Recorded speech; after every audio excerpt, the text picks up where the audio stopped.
உங்களுக்கு அந்த ஷீட் நான் ஏதாவது குடுக்கல, மிஸ் ஆயிடுச்சுன்னா எனக்கு கொஞ்சம் மெசேஜ் பண்ணுங்க பிரபுஜி. இல்ல இது குடுத்திருந்தீங்க Mataji. Remember I have to just take it out and do it. I'll do it. Okay, fine fine.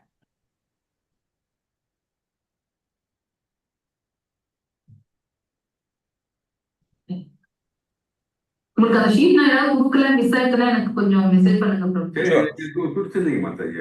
Remember I have to just take it out and do it. I'll do it. Okay, fine fine. அது echo ஆகும் பிரபுஜி, ஒரு நிமிஷம் இருக்கும். மறுபடியும் Yes, yeah.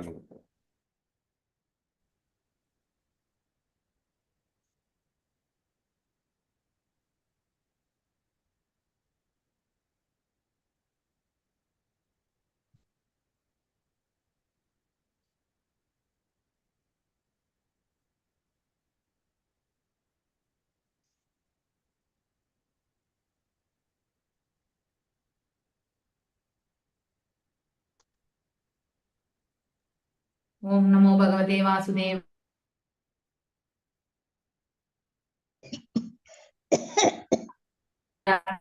तस्य ज्ञानाञ्जने शलाकया चक्षुरुन्मीलितं येन तस्मै श्रीगुरवे नमः. श्रीचैतन्यमनोभीष्टं स्थापितं येन भूतले स्वयं रूपा गदा मह्यं ददति स्वपदान्तिकं. हे कृष्णा करुणा सिन्धु दीनबन्धु जगत्पते गोपेशा गोपिका कान्त राधकान्त नमस्तुते.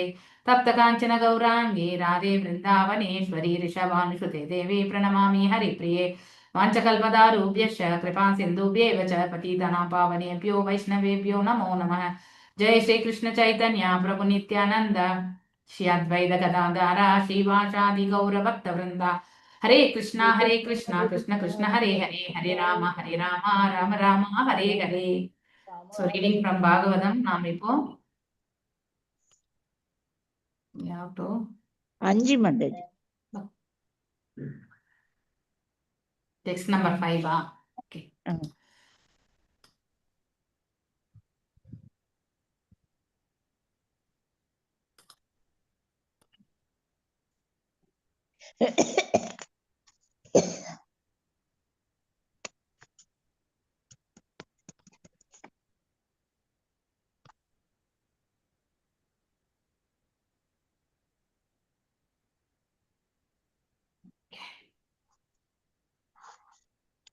Chapter 9. So எத்தனை ஸ்லைட்ஸ் பிபிடி எடுக்கல நான் உங்களுக்கு, ஒன்லி இது மட்டும் தான் எடுத்தேன் இல்லையா?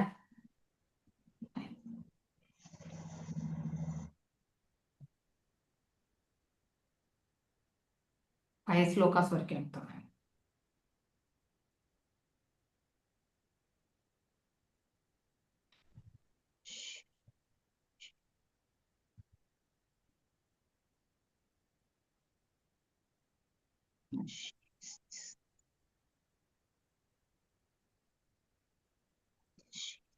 இப்ப இந்த ரிஷி முனிஸை பத்தி எல்லாம் சொல்லப்பட்டிருக்கு. இதை நம்ம நேராவே வாசிக்கலாம், ஏன்னா இது பெரிய ஸ்லோகம்.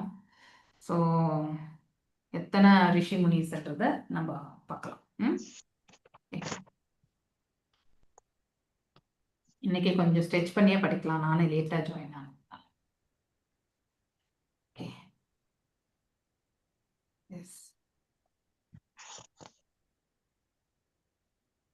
இத்தனை பேர் அங்க எதுக்கு கூடியிருக்காங்க சொல்லுங்க.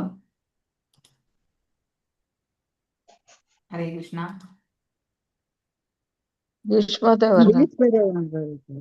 அதாவது டிபார்ட்டிங் சோல் யார் இங்க இந்த இடத்துல? பீஷ்ம தேவர் இல்லையா? பீஷ்ம தேவர் வந்து மகாஜனா. அதனால இந்த செய்தி எல்லா இடத்துலயும் பரவுனதுனால எங்க இருக்கக்கூடிய எல்லா ரிஷிமுனிகள் எல்லாருமே வந்து அந்த இடத்துல ஒன்று கூடுகிறார்கள். ஸோ ஏன்னா ஒண்ணு பகவானுடைய தரிசனத்தை பெற முடியும், ரெண்டாவது பாசிங் ஆஃப் பீமா, அதாவது பகவான் முன்னிருந்தே அவர் தன்னுடைய பிராணனை வந்து அந்த உடலை விட்டு விலகுகிறார் இல்லையா? அதையுமே வந்து that's a very auspicious thing actually. ஒருத்தருக்கு வந்து, அதாவது இது பீஷ்மருக்கு ஆஸ்பீஷியஸ், பார்க்குறவங்களுக்கு கிடையாது. ஸோ நம்ம மரணிக்கும் பொழுது நம்மளால இறைவனை நோக்கக்கூடிய அந்த பிராப்தம் நமக்கு கிடைச்சதுனாக்கா அதை விட பகவானுடைய திருவடிகளை சேர்றோம்னு அர்த்தம். அந்த பிராப்தம் வந்து பீஷ்மருக்கு வந்து கிடைச்சது இல்லையா? அதை காணணுன்றதுக்காகவே வந்து அங்க வந்தாங்க. மேலும் அவருடைய பேர குழந்தைகள் இல்லையா, அதாவது பாண்டவர்களுக்கு எல்லாமே எவ்வாறு இந்த ராஜ்யத்தை ஆள்வது எனக்கூடிய அந்த ஞானத்தையுமே அவர் வந்து போதிக்க போறார் இல்லையா? ஸோ அதை எல்லாமே கூட வந்து எவ்வாறு அந்த போதனை, மேலும் அவர் அந்த அம்பு படுக்கையிலேயே படுத்து ஸோ எவ்வாறு வரக்கூடிய அனைவரையுமே வந்து ரிசீவ் பண்றார். இப்போ ஒருத்தர் நம்ம வீட்டுக்கு வராங்கனாக்கா அவங்கள வந்து நம்ம எப்படி உபசரிக்கணும் இல்லையா அப்படிங்கறத வந்து பீஷ்ம பிதாமகருடைய அந்த வம்பு படையில இருந்தே நம்ம தெரிஞ்சுக்க முயற்சி பண்ணணும். அவரால எழ முடியாது இல்லையா?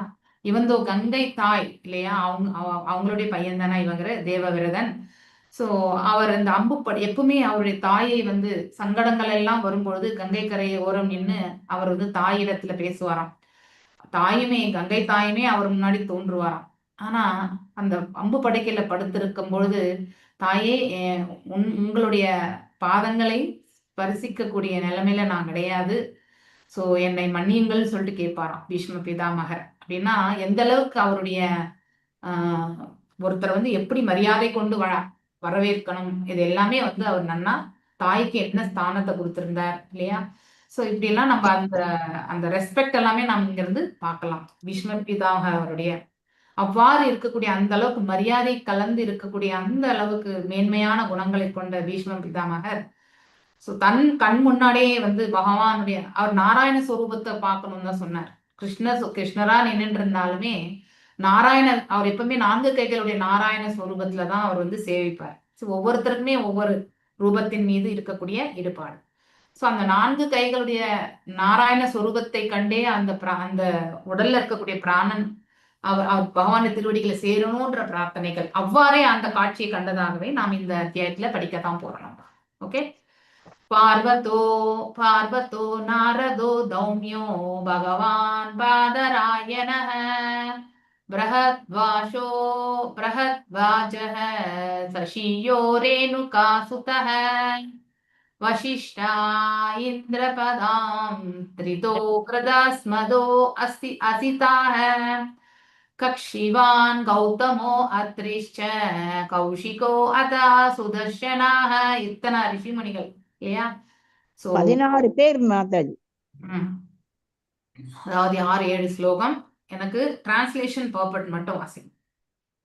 அதுவும் பர்பட் பாத்தீங்கன்னா இது ரொம்ப பெருசு, அதனால 2 பேராகிராஃப் அதாவது 2 முனிகளை பத்தி மட்டும் படிக்கும் ஒருத்தருமே, எல்லாருக்கும் ஒரு ஆப்ஷன் கிடைக்கும். Okay. Yes, translation Vijayakumari Mataji இருக்கீங்களா? மாதாஜி சார் படிங்க டிரான்ஸ்லேஷன். மொழிபெயர்ப்பு பொருளுரை. ஸ்ரீல பிரபுபாதாக்கு ஜெய். பர்வத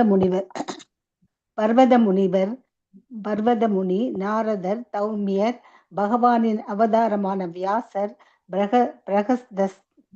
பிருகதஸ்வர், பரத்வாஜர் மற்றும் பரசுராமர் அவரது சீடர்கள். வசிஷ்டர், பிரதமர், இந்திரர், கிருஸ்தமர், அசிதர், கஷிவான், கௌதமர், அத்ரி, கௌசிகர் மற்றும் சுதர்சனர் போன்ற எல்லா முனிவர்களும் அங்கு கூடியிருந்தனர். மொழிபெயர்ப்பு. பர்வத முனி வயது முதிர்ந்த முனிவர்களுள் ஒருவராக கருதப்படுகிறார். அவர் எப்பொழுதுமே நாரத முனிவருடனேயே இருப்பவர் ஆவார். அவர்கள் எந்த வாகனத்தின் உதவியும் இல்லாமல் காற்றில் பிரயாணம் செய்யும் தகுதியுடைய விண்வெளி யாத்திரிகள் ஆவார். நாரதரை போலவே பர்வத முனியும் கூட ஒரு தேவரிஷி அல்லது தேவர்களுக்கு இடையிலான சிறந்த ரிஷி ஆவார்.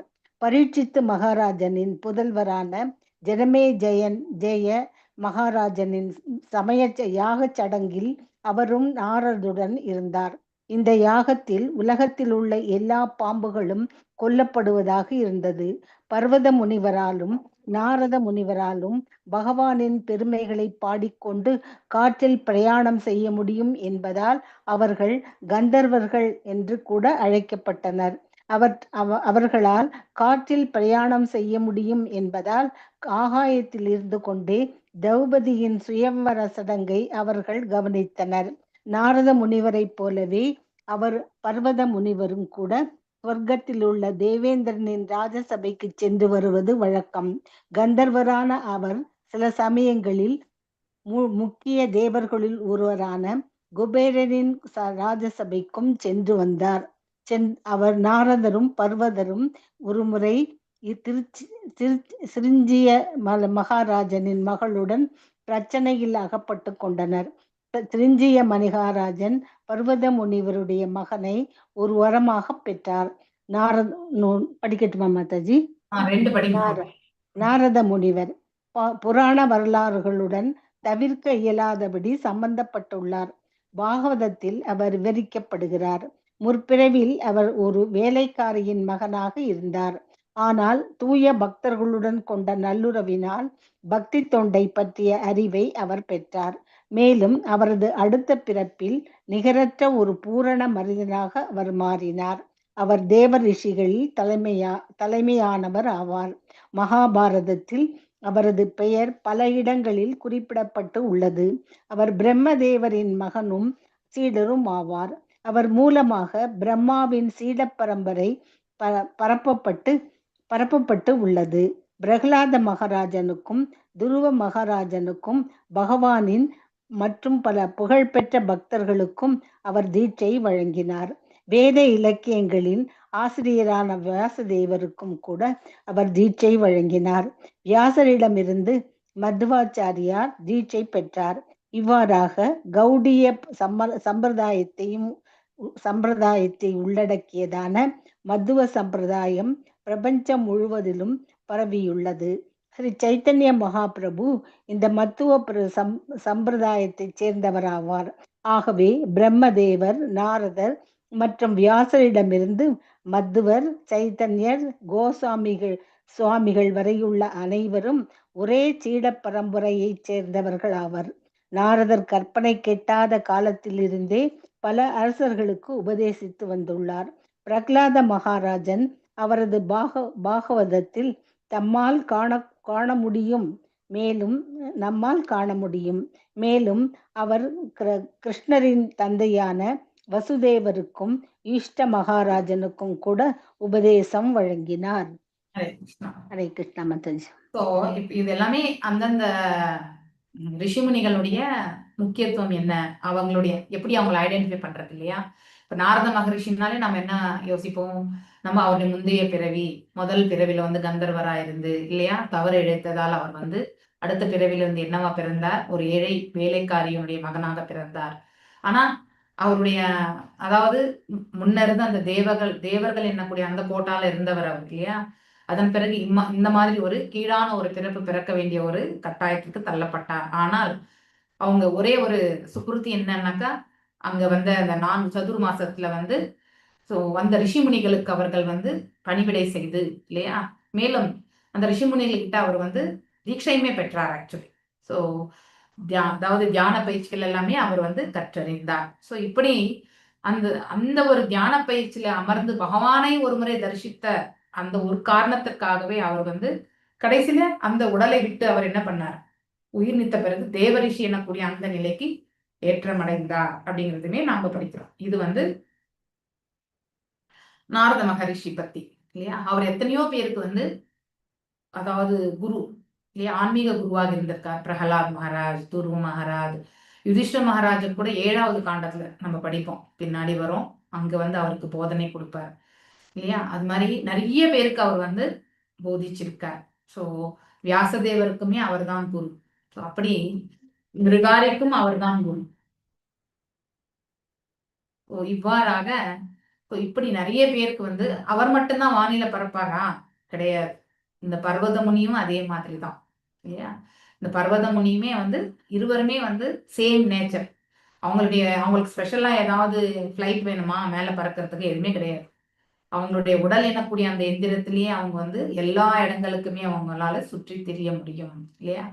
இங்கே ஜனமே ஜெயம் அவர் நடத்தின ஒரு யக்னத்துல வந்து என்ன பண்றாங்க, அதாவது தன்னுடைய தந்தை வந்து ஒரு பாம்பு கடித்து மரணிக்க போறார் இல்லையா அப்படிங்கறத வந்து தெரிஞ்ச பிறகு அந்த பாம்பு எல்லா பாம்பையுமே வந்து அவர் வந்து பாம்பு ஃபேமிலியே வந்து அவர் வந்து இது பண்ணிடணும்னு நினைக்கிறார் இல்லையா.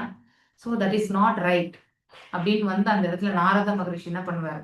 அறிவுரை கூறுவார் இல்லையா.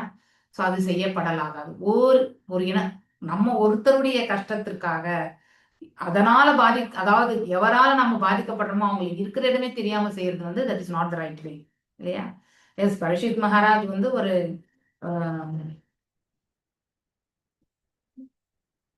ஹலோ, எஸ், ஓகே, ம்.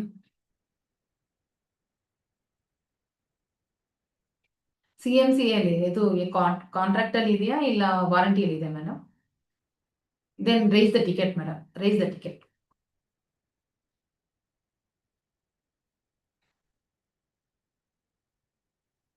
ಟಿಕೆಟ್ ನಮ್ ಕ್ಯೂ ಬಂದ್ಮೇಲೆನೆ ಕಳ್ಸಕ್ಕಾಗತ್ತು. ಆನ್ಲೈನ್ ಇಂಜಿನಿಯರ್ ಏನಾದ್ರು ಡೈರೆಕ್ಟ್ ಸರಿ ಶೇರ್ ಮಾಡಿ ಮೇಡಮ್, ನಾನು ಒಂದು ಮೀಟಿಂಗ್ ಅಲ್ಲಿ ಇದ್ದೀನಿ. I will call you back after 1 hour. Okay, 1 or 2 hours ಅಲ್ಲಿ ಕಾಲ್ ಮಾಡ್ತೀನಿ. ಬಾಯ್. ಕನೆಕ್ಟ್ ಮಾಡೋಣ. Okay, Parvatamuni. So Parvatamuni and Narada Maharishi both are the same. Okay, so இந்த பர்வதமுனி என்ன பண்றாரு, அவர் வந்து இஸ் ஆல்சோ லைக் இப்போ ஜனமே ஜெயம் வந்து இந்த மாதிரி யக்னங்கள் பண்ணி ஒரு பாம்பு அந்த வம்சத்தையே வந்து அழிச்சிடணும், அந்த பர்டிகுலர் வம்சத்தையே அழிக்கணும்னு நினைச்சிடுறாரு இல்லையா? அது மிக தவறு இல்லையா? That is a very wrong thing. So yes, என்னைக்குனாலும் ஒரு நாள் நம்ம இந்த பிரபஞ்சத்தை விட்டு நீங்க வேண்டியது இருக்கு இல்லையா? இது வந்து அழியக்கூடிய உடல், அழிவற்ற ஆன்மா வந்து இந்த உடல்ல வந்து ரொம்ப நாள் இருக்க முடியாது. இருந்தாலும் இந்த உடலை பேணிக்காகவே முடியாது இல்லையா? இந்த உடலுக்கு தான் எல்லாமே மாற்றங்கள் ஏற்படுகிறது, ஆன்மாவுக்கு மாற்றங்களே கிடையாது. ஆனா இந்த ஆன்மா வந்து இந்த உடலை தாங்கக்கூடிய நிலையில இல்லாத பட்சத்துல இந்த உடலை விட்டு அது நீங்க வேண்டிய ஒரு கட்டாயம் ஏற்படும் இல்லையா? சோ இந்த ஞானத்தை எல்லாம் வந்து யாரு, நாரத மகரிஷி வந்து ஜனமே ஜெயம் வந்து இந்த பாவத்தை செய்யாம அவர் வந்து தடுக்கிறார் இல்லையா? சோ மேலும் வந்து திரௌபதிய சுயம்பரத்துக்கு இவங்க 2 பேருமே விண்ணிலிருந்து கவனித்ததாக இந்த இடத்துல சொல்லப்பட்டிருக்கு. மேலும் குபேர கடவுள், சோ இங்க எல்லாமே வந்து பர்வதமுனி, எப்படி நாரத மகரிஷி எல்லா இடத்துக்கும் போவாரோ அந்த மாதிரி பர்வதமுனியும் போவார். Maharaja Srinjaya got the benediction of their son by Parvatamuni. எங்கேயோ ஒரு இடத்துல மாட்டிட்டு இருக்காங்க போல இருக்கு. இந்த கதை எனக்கு பேக்ரவுண்ட் எனக்கு கூட தெரியாது. But Narada and Parvata were in double with the daughter of Maharaja Srinjaya. அதன் மூலியமா அவருக்கு வந்து ஒரு மகன் என்ற வரத்தை வந்து பெற்றிருக்காங்க. இந்த பேக்ரவுண்ட் ஸ்டோரி நான் செக் பண்ணிட்டு நான் சொல்றேன், நான் அடுத்த நாளைக்கு கிளாஸ்ல. ஓகே, ஸோ எனக்கு ரீகலெக்ட் பண்ண முடியல, செக் பண்ணிட்டு சொல்றேன். ஸோ இது வந்து நாரத மகரிஷி பத்தி நம்ம நிறைய சொல்ல வேண்டியதே இல்லை, ஏன்னா எவ்ரிடே நம்ம வந்து படிச்சுட்டே இருக்கோம் இல்லையா? ஸோ ஈவன் மிருகாரி கூட வந்து, அதாவது ஒரு வேடன் கூட வந்து ஒரு தூய பக்தனானதுக்கான காரணம் வந்து யாருடைய அறிவுரை? சொல்லி நாரத மகர்ஷியினுடைய அறிவுரை. பிரகலாத் மகாராஜா எந்த வம்சத்துல பிறந்தார்? அசுர குலத்துல பிறந்தார். ஆனால் அவரோட தாயுடைய வயிற்றுல இருக்கும் பொழுதே பாகவதத்தை கேட்டறிந்ததால அவர் வந்து பிறக்கும் பொழுது ஒரு பக்தனானார் இல்லையா? மேலும் வந்து instructed Vasudeva father of Krishna. Yes, இதுவும் நடக்கிறது. ஐ திங்க் இது நம்ம கிருஷ்ணா புக் ரீடிங்ல லாஸ்ட் சாப்டர்ஸ்ல வருது இல்லையா? எனக்கு தெரிஞ்சு அங்கதான் வருதுன்னு நினைக்கிறேன். இப்ப ரீசெண்டா தான் படிச்சோம், 84 83 எங்கே வருது. ஸோ வசுதேவருக்கு அறிவுறுத்தல் என்ற ஒரு இதுல வருது. அங்க ரிஷிமுனிகள் எல்லாம் கூடி இருக்கும் பொழுது படிச்சோம் இல்லையா? ஞாபகம் இருக்கா? ஹரே கிருஷ்ணா. எல்லாரும் கேக்குறதா நான் பேசுறது? கேக்குது மாதாஜி. நான் என்ன அதுக்கு அந்த கேக்குறது கிளாஸ்க்கு நான் மாதாஜி. வரல, அதனால எனக்கு தெரியல. கேக்குது Mataji. Okay okay okay fine. எல்லாரும் எனக்கு இந்த இடத்துல சிஸ்டம் வாய்ஸ் போயிடுதா என்னன்னு எனக்கு ஒரு டவுட் வந்துருச்சு, அதனால இல்ல மாதாஜி, கேக்குது. Fine fine. ஸோ அங்கேயுமே வந்து நிறைய இடங்களை நம்ம நாரத மகர்ஷியை பத்தி படிக்கிறோம். ஸோ அதனால நாரத மகர்ஷிக்கு நான் அவரை பத்தி நம்ம நிறைய சொல்ல வேண்டியதுக்கு எதுவுமே இல்லை. ஏன்னா என்டையர் பாகவதமே அவர் நம்ம கூட தான் டிராவல் பண்ணிட்டு இருக்காரு இல்லையா? ஒவ்வொரு அத்தியாயத்திலுமே எங்கேயோ ஒரு மூலையிலயாவது அவர் நம்ம நாரதர் வந்து இங்க வந்தார், இப்படி எடுத்துரைச்சார் இல்லையா? இப்ப பிரச்சேத்தர்களுக்கு எடுத்துரைச்சார். ஸோ அடுத்த 5th 6th கேண்டோல பாத்தீங்கன்னாக்கா உனக்கு இது யோகர்களுக்கு எடுத்து உடைப்பார். யாருக்கு? ஐ திங்க் அங்கேயும் அதே மாதிரிதான் பண்ணுவாரு. ஸோ நிறைய இடங்கள்ல அவர் வந்து இது தக்ஷனுடைய சாபத்தை பெறுவார். ஸோ அந்த இது இருக்கு. தக்ஷனுக்கு பிரஜாபதி இல்லையா? அவனுக்கு பிறக்கக்கூடிய பிள்ளைகள் ஃபர்ஸ்ட் வந்து இத்தனை 1000 பிள்ளைகள் 10,000 பிள்ளைகள் எல்லாமே வந்து தபஸுக்கு போயிடுவாங்க. அது எல்லாமே தபஸ் போகும்போது இவர் போய் அவங்கள வந்து அப்படியே வந்து என்ன பண்ணுவாரு? ஸோ நீங்க கோ பேக் டு காட் அந்த மாதிரி ஒரு இது செய்து கொடுத்துருவார், அறிவுரை பண்ணிடுவார், தீட்சை கொடுத்துருவார். அதனால வந்து அவங்க என்ன பண்ணுவாங்க, அந்த தபஸை கண்டினியூ பண்ணி பகவானுக்கு பக்தி தொண்டு புரிஞ்சு இறுதியில வந்து பகவான் திருவடிகள் சேர்ந்துடுறாங்க. இதை கேட்ட பிறகு அவருக்கு கோபம் வருது. யாருக்கு? தக்ஷனுக்கு கோபம் வருது. அதன் பிறகு அவர் வந்து 100 பிள்ளைகளை பெறுகிறார். 100 10 பிள்ளைகளை தெரியல, எனக்கு ஞாபகம் வரல. ஸோ அவங்களுமே என்ன பண்ணுவாரு, அவர் தான் ஆஸ்டரிட்டி, அதாவது இப்ப தபஸ் பண்ண ஏன்னா பக்குவம் வரணுன்றதுக்காக வந்து ஆஸ்டரிட்டிஸ் பண்ண அதே இடத்துக்கு அந்த லேக்லேயே போயிட்டு அவங்க வந்து பண்ணுவாங்க. ஸோ ஐ திங்க் எங்க படிச்சோம் நம்ம 4th கேண்டர்ல தானே படிச்சோம், ஆல்ரெடி படிச்சிட்டோம்னு நினைக்கிறேன். இல்ல படிச்சிட்டோமா இல்ல, எனக்கு 6th கேண்டரும் கிளாஸ் எடுத்ததுனால எனக்கு 2 கன்ஃபியூஷன் ஆயிடுச்சு அதான். காலையில. சரி. ஸோ அப்ப அவங்களுமே என்ன பண்ணுவாங்கனாக்கா, இந்த இவர் நாரத மகரிஷி அங்க போய் அவங்களுக்கு அறிவுறுத்தல் பண்ணி அவங்களையுமே என்ன பண்ணுவார், கரை சேர்த்துருவார். தக்ஷனுக்கு கோவம் வந்து அதுக்கப்புறம் வந்து 6th தான் வருது. தக்ஷனுக்கு கோவம் வந்து என்ன பண்ணுவாருனாக்கா, எனக்கு பையன்களே வேணாம்னு சொல்லிட்டு பொண்ணுங்கள் இல்லையா, அதனாலதான் எப்போ 60 பெண்கள் இல்லையா, அதுல 27 வந்து நட்சத்திரங்களாக வந்து சந்திரன் வந்து மணந்து கொள்றது, இந்த மாதிரி நம்ம படிச்சிருக்கோம் இல்லையா. ஸோ இப்படி அப்போ வந்து தக்ஷன் வந்து சாபம் கொடுப்பார். யாருக்கு? நாரத மகரிஷிக்கு. நீ ஒரு இடத்துல கூட தங்கக்கூடாது அப்படின்னு சொல்லிட்டு சாபத்தை கொடுப்பார். அதனால்தான் நாரத மகரிஷி எங்கேயும் ஒரு இடத்துல தங்குறது கிடையாது. ஹி வில் பி ஆல்வேஸ், அவர் லோக சஞ்சாரம் பண்ணிட்டே இருப்பார். அவர் வந்து அதையுமே அவர் வந்து சீகரிச்சுக்குவார் அவர் வந்து. ஐ திங்க் இதை நான் உங்களுக்கு எடுத்தனான்னு எனக்கு ஞாபகம் இல்லை. So not able to recollect. 4th 6th எனக்கு கொஞ்சம் டவுட்டா இருக்கு. Okay fine. 6th இருந்தா மீண்டும் படிப்போம், டோன்ட் வரி. Okay, okay. காலையில இது வரும். ஹரே கிருஷ்ணா மாதாஜி. இதுல ராமாயணத்துல வந்து ரத்னாகர்ங்கிற கொள்ளைக்காரனை வந்து வால்மீகிய மாத்தி ராமாயணத்தை எழுத வச்சாரு மாதாஜி, நாரதர் தான். கரெக்ட். நிறைய பண்ணியிருக்காரு நாரதர் வந்து. நம்மளால லிஸ்ட் போட முடியாது இல்லையா, it's countless actually. Okay, Hare Krishna. Soumya and Badarayana. Yes Pushpa Mataji வாசிங்க. ஹரே கிருஷ்ணா மாதாஜி. புக் இருக்கா? இருக்கு மாதாஜி, புக் இருக்கு. இந்த புக். வாசிங்க. ஹரே கிருஷ்ணா. கவும்யர் உத்கோசக தீர்த்தத்தில் கடும் தவம் இயற்றிய மாமுனிவர் ஆவார். அவர் பாண்டவ மன்னர்களின் ராஜ புரோகிதராக நியமிக்கப்பட்டார். பாண்டவர்களின் பல சமய சடங்குகளில் அவர் புரோகிதராக செயலாற்றினார். மேலும் திரௌபதியின் நிச்சயதார்த்தத்தின் பொழுது ஒவ்வொரு பாண்டவருடனும் அவர் இருந்தார். பாண்டவர்கள் நாடு கடத்தப்பட்ட பொழுதும் கூட அவர் அங்கிருந்தார். மேலும் பாண்டவர்கள் குழப்பத்தில் ஆழ்ந்த போதெல்லாம் அவர்களுக்கு அவர் அறிவுரை கூறுவது வழக்கம். ஓராண்டு காலம் தலைமறைவாக வாழ்வது எப்படி என்று அவர்களுக்கு அவர் உபதேசித்தார். மேலும் அச்சமயத்தில் அவரது உபதேசங்களை பாண்டவர்கள் உறுதியாக பின்பற்றினர். குருட்சேத்திர யுத்தத்திற்கு பின் நிறைவேற்றப்பட்ட பொதுவான சமய சடங்குகளின் போது அவரது பெயரும் குறிப்பிடப்பட்டது. மகாபாரதத்தின் அனுசாசன பருவத்தில் 127.15-16 அவர் யுதிஷ்டிர மகாராஜனுக்கு மிகவும் விரிவான சமய உபதேசங்களை அருளினார். அவர் உண்மையில் ஒரு இல்லறவாசிக்கு ஏற்ற சரியான புரோகிதர் ஆவார். ஏனெனில் அவரால் பாண்டவர்களுக்கு மதத்திற்குரிய சரியான ஆசிரம தர்மப்படி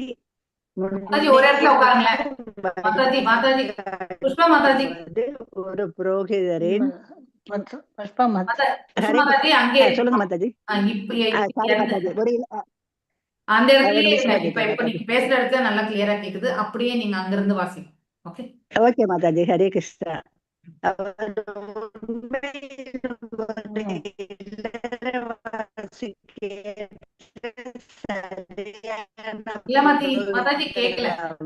ஏனெனில் அவரால் பாண்டவர்கள் இல்லறவாசியை அவருக்கு கேட்கலையா மாதாஜி? ஹரே கிருஷ்ணா. ஹரே கிருஷ்ணா. கேக்குதா மாதாஜி? ஹரே கிருஷ்ணா. கேக்குதான். ஹரே கிருஷ்ணா. சரி மாதாஜி. இல்லறவாசியை அவருக்குரிய சரியான ஆசிரம தர்மப்படி முன்னேற வழிகாட்டுவது ஒரு புரோகிதரின் கடமையாகும். உண்மையில் குடும்ப புரோகிதருக்கும் ஆன்மீக புரோகிதருக்கும் ஆன்மீக குருவிற்கும் வேறுபாடு இல்லை. முனிவர்கள் முனிவர்களும் ஞானிகளும் பிராமணர்களும் அத்தகைய கடமைகளை செய்வதற்காகவே முக்கியமாக உள்ளனர். மாதாஜி கேக்குதா மாதாஜி? வாசிங்க ஹரே ஹரே கிருஷ்ணா. அடுத்தது வாசிக்கவா மாதாஜி? அடுத்தது வாசிக்கவா மாதாஜி? வாசிங்க வாசிங்க. பாதராயணர் வியாசதேவர், அவர் கிருஷ்ண துவைபாயனர், சத்தியவதி சூதர்,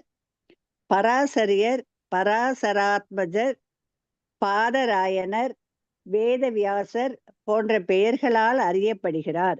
இவர் சந்தனு சத்தியவதிக்கு நிச்சயதார்த்தம் நடப்பதற்கு முன்பே அவளுக்கும் பராசர மாமுனிவருக்கும் பிறந்தவர் ஆவார். சந்தனு மகாராஜன் மிகச்சிறந்த தளபதியும் பாட்டனாருமான பீஷ்மதேவரின் தந்தையாவார். வியாசதேவர் நாராயணனின் சக்தி வாய்ந்த அவதாரமாவார். அவர் வேத ஞானத்தை உலகில் பரப்புகிறார். இதனால் வேத நூல்களை படிக்கும் முன்பாக, முக்கியமாக புராணங்களை படிக்கும் முன்பாக முதலில் வியாசதேவர் வணங்கப்படுகிறார். சுகதேவ கோஸ்வாமி அவரது மகனாவார். மேலும் வைசம்பாயனரை போன்ற ரிஷிகள் வேதங்களின் வெவ்வேறு பிரிவுகளுக்கு உரிய அவரது சீடர்களாவர். மிகச்சிறந்த இதிகாசமாகிய மகாபாரதத்திற்கும் மிகச்சிறந்த தெய்வீக சூத்திரங்கள், வேதாந்த சூத்திரங்கள் அல்லது பாதராயண சூத்திரங்கள் அவரால் தொகுக்கப்பட்டவையே ஆகும். அவரது கடுந்தவத்தின் வலிமையினால் அவர் முனிவர்களிலேயே மிகவும் மரியாதைக்குரிய ஆசிரியராக மதிக்கப்படுகிறார். கலியுக மக்களின் நன்மைக்காக மிகச்சிறந்த இதிகாசமாகிய மகாபாரதத்தை அவர் பதிவு செய்ய விரும்பினார். அப்பொழுது அவர் சொல்வதை எழுதுவதற்கு சக்தி வாய்ந்த எழுத்தாளர் ஒருவர் தேவைப்படுவதை அவர் உணர்ந்தார். பிரம்மதேவரின் உத்தரவுப்படி ஸ்ரீ கணேசர் அப்பணியை செய்யும் பொறுப்பை ஏற்றார். ஆனால் சொல்வதை வியாசதேவர் ஒரு வினாடி நேரமும் நிறுத்தக்கூடாது என்பது நிபந்தனையாகும். இவ்வாறாக வியாசர் மற்றும் கணேசன் இணைந்த முயற்சியினால் மகாபாரதம் தொகுக்கப்பட்டது. அவரது தாயான சத்தியவதி பிறகு சந்தனு மகாராஜனை திருமணம் செய்து கொண்டாள். சத்தியவதியின் கணவரான சந்தனு மகாராஜனின் முதல் மனைவி கங்கை ஆவாள். அவளது மூத்த மகன் பீஷ்மதேவர் ஆவார். இவ்வாறாக அவரது தாயான சத்தியவதியின் கட்டளைப்படியும் பீஷ்மதேவரின் வேண்டுகோளின்படியும் அவர் திருதராஷ்டிரர், பாண்டு மற்றும் விதுரர் ஆகிய மிகச்சிறந்த 3 மகன்களை பெற்றெடுத்தார். மகாபாரதமானது குருட்சேத்திர யுத்தத்திற்கு பிறகும் மகாபாரதத்தின் எல்லா கதாநாயகர்களும் இறந்த பிறகும் வியாசதேவரால் தொகுக்கப்பட்டதாகும். பரீட்சித்து மகாராஜனின் மகனான ஜனமேஜய மகாராஜனின் ராஜசபையில் மகாபாரதம் முதலாக பேசப்பட்டது. ஹரே கிருஷ்ண மாதாஜி. தேங்க்யூ மாதாஜி. ஹரே கிருஷ்ண. தௌமியா, அதாவது குலகுருன்னு சொல்றது இல்லையா, அதாவது ஃபேமிலி, அவங்களுடைய குலத்துக்கே இப்ப ஏதாவது ஃபங்க்ஷன்ஸ் ஆகுதுன்னா நம்ம கூட நம்ம வீட்டுக்கு ஒரு ஒரு புரோஹிதர் வந்து பாத்தீங்கன்னாக்கா ஸ்டாண்டர்டா நம்ம யூஸ் சொல்லுவோம் இல்லையா, ஐயரே எங்களுக்கு இது பண்ணி கொடுத்துருங்கோ, இதை பண்ணுங்கோ, சுவாமி எங்களுக்கு இதை செஞ்சு கொடுத்துருங்கோ, எங்களுக்கு என்ன பண்ணணும்னு சொல்லுங்க அப்படின்னு நம்ம போய் கன்சல்ட் பண்ணுவோம் இல்லையா. நம்ம வீட்டுல கல்யாணம் நடத்தட்டும் இல்லையா, ஏதாவது ஒரு ஃபியூனரலா இருந்தாலும் கூட, நல்லது கெட்டது எல்லா விஷயங்களுக்குமே நாம எந்த நாள் எந்த நட்சத்திரம் என்ன செய்யணும் இப்படி எல்லாமே வந்து என்ன பூஜைகள் பண்ணணும் அப்படிங்கிறது எல்லாமே நம்ம போய் கேட்போம் இல்லையா. மேலும் அவர்கள் தலைமை வைத்தே நம்ம அதையெல்லாம் செயல்படுத்துவோம். இதுதான் நம்ம வீட்டு ஃபேமிலி பிரீஸ்ட்ன்னு சொல்லிட்டு. ஸோ அந்த மாதிரி பாண்டவர்கள் கௌரவர்களுக்கு வந்து, அதாவது குரு வம்சத்திற்கு வந்து தௌமியர் வந்து இருந்தார். practiced 7 at Utkochaka Tirtha and was appointed royal priest of the Pandava kings. So அதாவது இந்த இடத்துல இந்த தீர்த்தத்துல வந்து இவர் வந்து who practiced, அந்த இடத்துல வந்து அவர் வந்து தவம் பண்ணார். அதன் பிறகு அவர் வந்து இந்த அதாவது பாண்டவர்களுடைய இதுல வந்து ஒரு சீஃப் பிரீஸ்டா, எப்படி பிரகஸ்பதி வந்து இந்திரனுக்கு இருந்தாங்களோ அது மாதிரி இவங்களுக்கு வந்து இவர் chief priest actually. Okay, family priest. So மெரி சம்ஸ்காராஸ் இப்போ வந்து ஒரு குழந்தை பிறந்தாலும் சரி, இல்ல ஒரு திருமணம் ஆனாலும் சரி, இப்போ ராஜ அபிஷேகம் நடக்கணும்னாலும் எல்லாமே வந்து அவர் தலைமையில தான் நடந்தது actually. He was present even during the exile of Pandavas and used to advise them in circumstances when they are perplexed. அதாவது பாண்டவர்கள் வனவாசம் போகும்பொழுது கூட இவர் இருந்ததாக சொல்லப்படுகிறது. அவங்களுக்கு என்ன வழி நடத்துதல், என்ன அறிவுரைகள் வேணுமோ அத்தனையுமே அவர் வந்து சொல்லியிருக்கார். அவங்களுக்கு நம்மளுக்கு கூட வந்து ஒரு சுச்சுவேஷன்ஸ் வரும்போது மேனேஜ் பண்ண முடியலன்னா நாம் என்ன பண்ணுவோம்? Will go for an advice இல்லையா? யாரால ஒரு அட்வைஸ் கொடுக்க முடியும்? அந்த ப்ராப்ளத்தை வந்து வெளிப்புறத்துல இருந்து நோக்கும் பொழுது அதனுடைய எந்த அளவுக்கு ஆழம் அந்த ப்ராப்ளம் வந்து அவங்கள பாதிக்கும்ன்ற உணரக்கூடிய சக்தி வந்து அந்த ப்ராப்ளத்துல இருந்து வெளியில இருக்கனால தான் சொல்ல முடியும். அந்த ப்ராப்ளத்துக்குள்ளே உழண்டு கொண்டு இருக்கிறவங்களுக்கு அந்த இன்டெலிஜென்ஸ் வந்து இமீடியட்டா வேலை செய்யாது இல்லையா? இப்ப நாம கூட யாராவது நம்ம கிட்ட வந்து ஒரு அட்வைஸ் கேட்கறாங்க. இப்போ ராதிகா மாதாஜி நேற்று என்ன பண்ணாங்க, ஒரு மெசேஜ் கொடுத்துட்டு இதுக்கு நான் என்ன பண்ணலாம், she is a very great management lady இல்லையா? ஸோ டாஸ்க் மேனேஜர், நீங்க எதனா கொடுத்துருங்க, அந்த வேலையை முடிச்சிடணும்னா யார் யார் பண்ணி இதை பண்ணுங்க அதை பண்ணுங்க செஞ்சு முடிச்சு க்ளோஸ் பண்ணி முடிச்சிருவாங்க ராதிகா மாதாஜி. என்னால கூட அந்த மாதிரி டாஸ்க் மேனேஜ்மெண்ட்லாம் பண்ண முடியாது. என்னால ஓரளவுக்கு தான் பண்ண முடியும். நான் ஒரு 70% 80% அதுக்கு மேல என்னால் தாண்ட முடியாது. ஓகே, ஆனா ராதிகா மாதாஜி 100% அதை முடிச்சே தீர்த்துருவாங்க இல்லையா? ஆனா அவங்களே என்கிட்ட வந்து இதுக்கு அட்வைஸ் கேட்கறாங்கனாக்கா அவங்களால அது செய்ய முடியாதுன்ட்டு கிடையாது. ஏன்னா அவங்க அந்த அந்த சுச்சுவேஷன்ல அவங்க வந்து போடப்பட்டிருக்காங்க. அவங்க எடுக்கக்கூடிய முடிவுகள் வந்து யாருக்குமே பாதிக்கக்கூடாது அப்படிங்கிற யோசனை அவங்களுக்கு வருது. இது மாதிரி நானும் நிறைய வாட்டி கேட்டிருக்கேன். ஸோ அவங்க கிட்ட ஏன்னா நானும் அதே மாதிரி ஒரு சூழ்நிலையில உட்கார்ந்துருப்பேன். ஓகே, ஸோ அப்போ கேட்கும்பொழுது நான் இதை பண்ணுங்க, ஏன்னா எனக்கு அந்த ப்ராப்ளத்தினுடைய 4 புறமும் யோசிக்கக்கூடிய அந்த ஆப்ஷன் வந்து எனக்கு இருக்கு. அவ்வளவுதான். நம்ம கிரேட் கிடையாது. அதை வந்து எப்படி சிந்திக்கலாம், இந்த மாதிரி என்ன சொல்யூஷன் கொடுத்தா யாருக்குமே அதுல பாதிப்பு வராது, இவங்களுமே வந்து ப்ராப்ளம் இருக்காது, கேட்கறவங்களுக்கும் ப்ராப்ளம் கிடையாது, சொல்றவங்களுக்கும் ப்ராப்ளம் கிடையாது, அப்படி ஒரு நிலைக்கு போகணும் இல்லையா? ஸோ அந்த மாதிரி ஒரு நம்ம ஒருத்தர்கிட்ட போய் நம்ம வந்து அட்வைஸ் கேட்போம் இல்லையா? அந்த மாதிரி பாண்டவர்கள் வந்து இவர்கிட்ட கேட்டுட்டு இருந்தாங்க. அவங்களுக்கு ஒரு கடினமான சூழ்நிலைகள் வரும்பொழுது இவர்கிட்ட அட்வைஸ் வந்து கேட்டிருக்காங்க.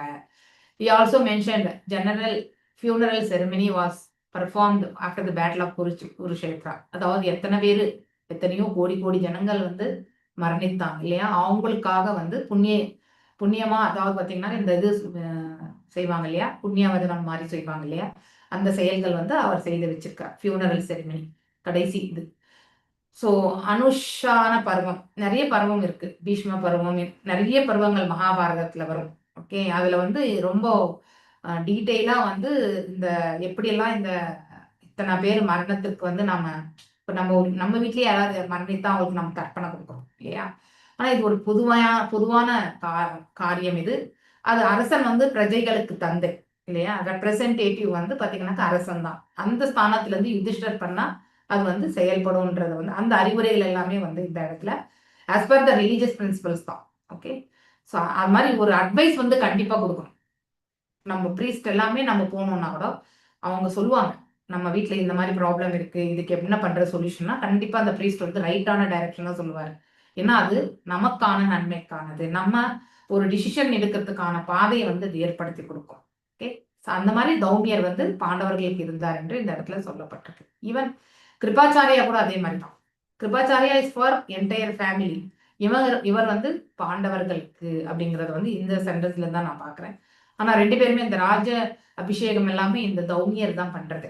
ஸோ அந்த நட்சத்திர கிரக அமைப்பு எல்லாம் வச்சு is more like astrology based அந்த மாதிரி இது. Okay, so a priest is meant for guiding the householder progressively in the path of ashrama dharma or occupational duty of the particular caste இல்லையா?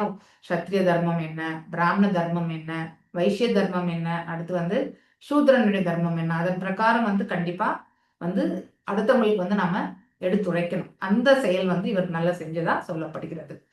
ஸோ உண்மையிலே நம்ம குலகுருவுக்கும் மற்றும் வந்து அதாவது குலம் அடுத்து வந்து ஒரு குருவுக்குமே வந்து எந்த வித்தியாசமே கிடையாது அப்படிங்கறது வந்து இந்த இடத்துல சொல்லப்பட்டிருக்கு.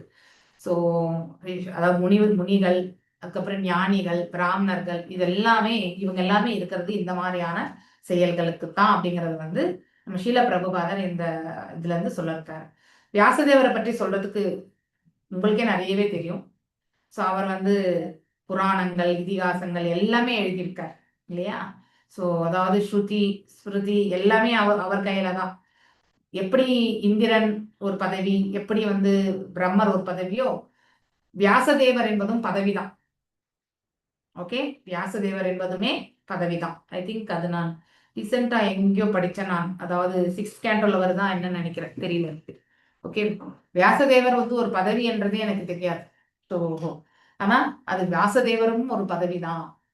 ஒவ்வொரு அண்டத்திற்குள்ளுமே ஒரு பர்டிகுலர் யுகத்தின் பொழுது அவர் அவதரித்து இந்த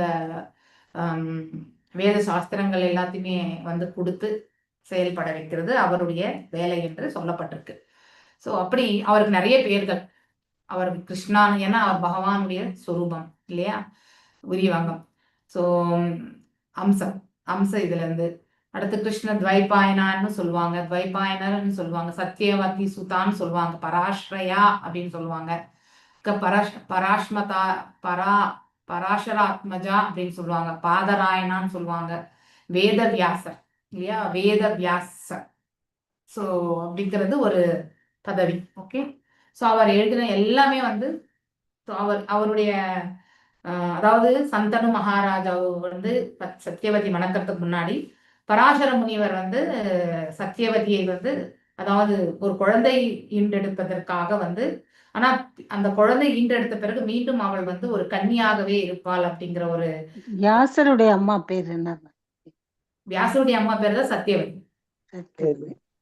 சத்தியவதி. ஆமா.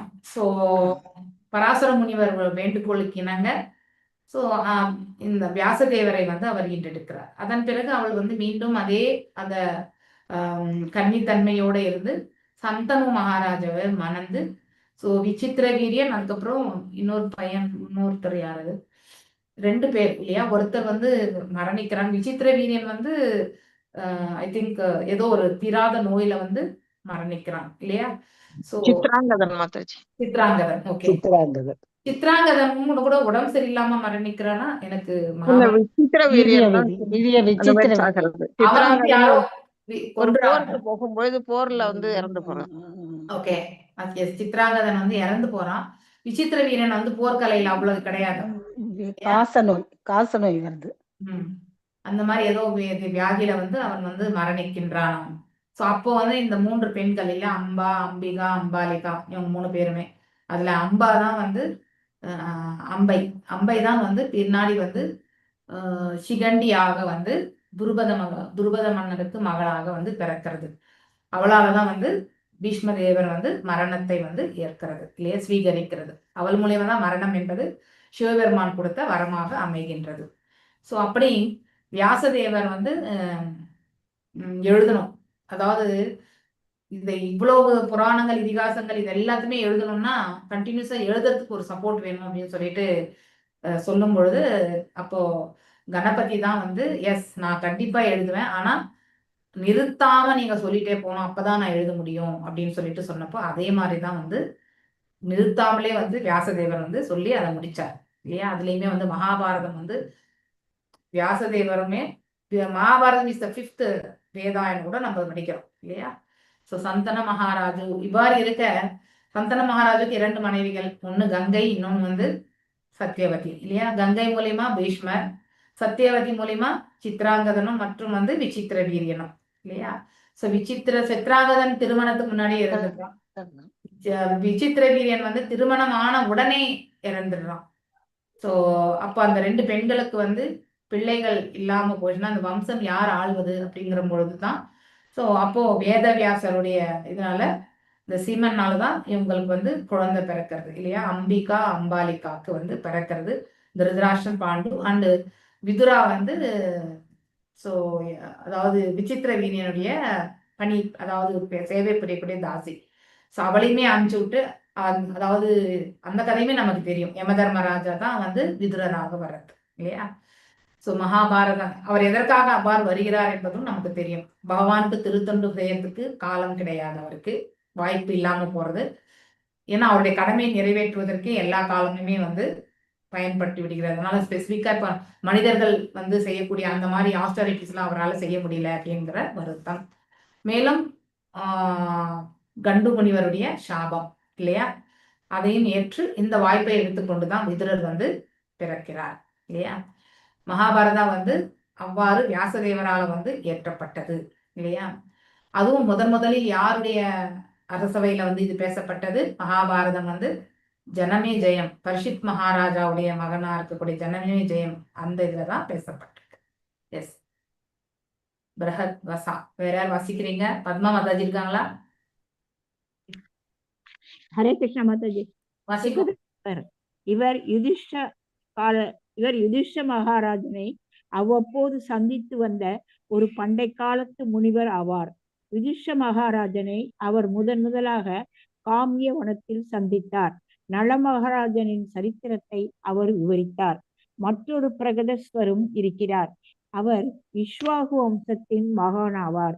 மகாபாரதம் வனப்பருவம் 209.4.5 கூறப்பட்டுள்ளது. பரத்வாஜர் சப்த ரிஷிகளில் ஒருவராவார். அர்ஜுனனின் பிறப்பு சடங்கின் பொழுது அவர் அங்கிருந்தார். சக்தி வாய்ந்தவரான இந்த ரிஷி சில சமயங்களில் கங்கை நதிக்கரையில் கடும் தவங்களை மேற்கொண்டார். அவரது ஆசிரமம் பிரயாகதாமம் என்று இன்னமும் புகழப்பட்டு வருகிறது. ஒரு நாள் இந்த ரிஷி கங்கையில் நீராடி கொண்டு இருக்கும் பொழுது கிருதசி எனப்படும் அழகிய சொர்க்கலோக பெண்ணொருத்தியை சந்திக்க நேர்ந்தது. அதன் விளைவாக வெளிப்பட்ட அவரது விந்து ஒரு மண் பாத்திரத்தில் வைத்து காப்பாற்றப்பட்டு அதிலிருந்து துரோணர் பிறந்தார். எனவே துரோணாச்சாரியார் பரத்வாஜ முனிவரின் மகனாவார். துரோணரின் தந்தையான பரத்வாஜர் மகரிஷி பரத்வாஜரிலிருந்து வேறுபட்டவர் என்று மற்றவர்கள் கூறுகின்றனர். ஒரு முறை துரோணாச்சாரியாரை அணுகி யுத்தத்தை நிறுத்தும்படி கேட்டுக்கொண்டார். பரசுராமர் அல்லது ரேணுகா தூதர்.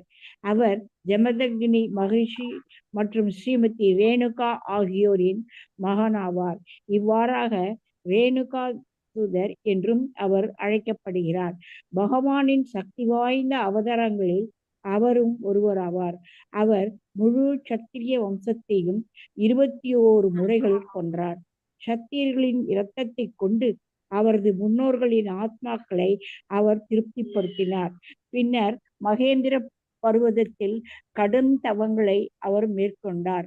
பூமி முழுவதையுமே சத்திரியர்களிடம் இருந்து பறித்து கொண்ட பின் அதை கசிய முனிவருக்கு அவர் தானாக அளித்தார். துரோணாச்சாரியார் பிராமணனாக இருக்க நேர்ந்ததால் பரசுராமர் அவருக்கு தனுர்வேதம் அல்லது யுத்த கலையை உபதேசித்தார். யுதிஷ்ட மகாராஜனின் முடிசூட்டு விழாவின் போது அங்கிருந்த அவர் அந்நிகழ்ச்சியை மற்ற சிறந்த ரிஷிகளுடன் கொண்டாடினார். பரசுராமர் ராமச்சந்திரரையும் கிருஷ்ணரையும் வெவ்வேறு காலங்களில் சந்தித்தவர் என்பதால் அவர் மிகவும் வயது முதிர்ந்தவர் ஆவார். ஸ்ரீராமருடன் அவர் போரிட்டார். ஆனால் கிருஷ்ணரை அவர் முழுமுதற் கடவுளாக ஏற்றுக்கொண்டார்.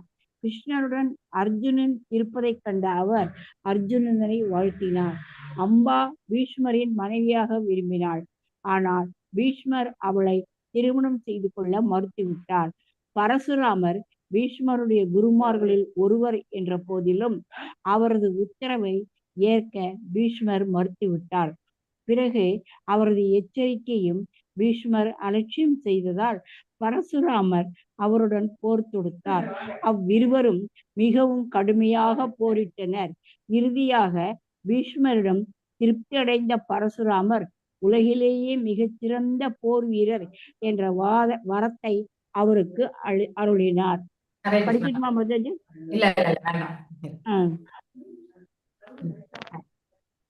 பிரஹத்வஷா அப்படிங்கிற ஒரு முனிவர்.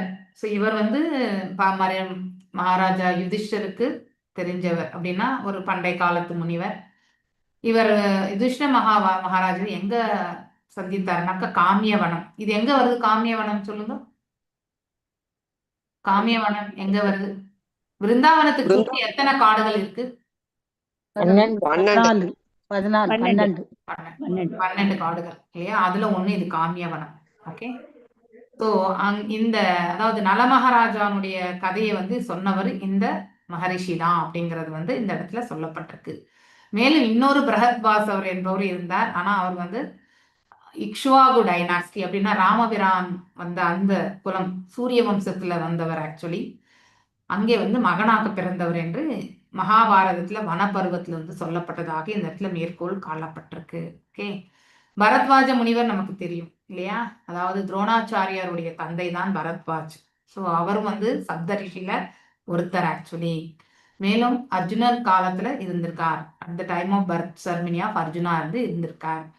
இந்த ரிஷி வந்து பார்த்தீங்கன்னாக்கா undertook severe penances on the shore of Ganges and his ashrama still celebrated as Prayagadhama. Okay, நம்ம பிரயாக்ராஜ் போறோம் இல்லைங்களா, அதுதான் இது. ஓகே, ஆனா அது எங்க இருக்கு அங்க அப்படிங்கிறது, அந்த ஆசிரமம் எங்க இருக்குன்னு நமக்கு தெரியாது. ஸோ பட் இது வந்து பிரயாக்ராஜ், பிரயாகதாமம் என்பது அதுதான். அதாவது நம்ம காஷி, காஷி அண்ட் தென் பிரயாக்ராஜ்.